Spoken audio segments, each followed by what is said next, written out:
Alors, cette une ne me choque absolument pas et je vois pas en quoi elle me choquerait. Ça a toujours été la tradition du journalisme d'être politique. Libé est un journal de gauche, on le sait bien, c'est un journal d'opinion. Et donc il assume cette opinion en disant il faut tout faire pour éviter que l'extrême droite ne vienne au pouvoir en France. Et donc oui, le journalisme peut être engagé. Oui, le journalisme peut même être un journalisme d'opinion s'il se base sur des faits, s'il explique les éléments qui l'amènent à conduire à ça.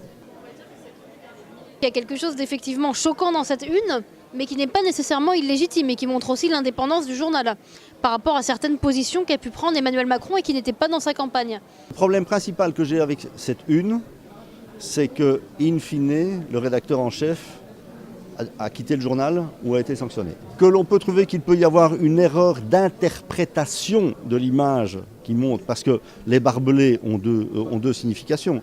Les barbelés rappellent aussi les camps et les camps de concentration, ce qui n'est pas le cas en France, y compris avec les réfugiés. Ce qui fait un peu militant, plus que journalistique, c'est qu'il y a un côté un peu excessif, enfin pas un peu, c'est excessif, dans la mesure où on fait passer Macron pour une espèce de gardien de prison. Si on présente Macron comme ça, les présidents des États où ce sont vraiment des régimes beaucoup plus autoritaires, comment on va les présenter ?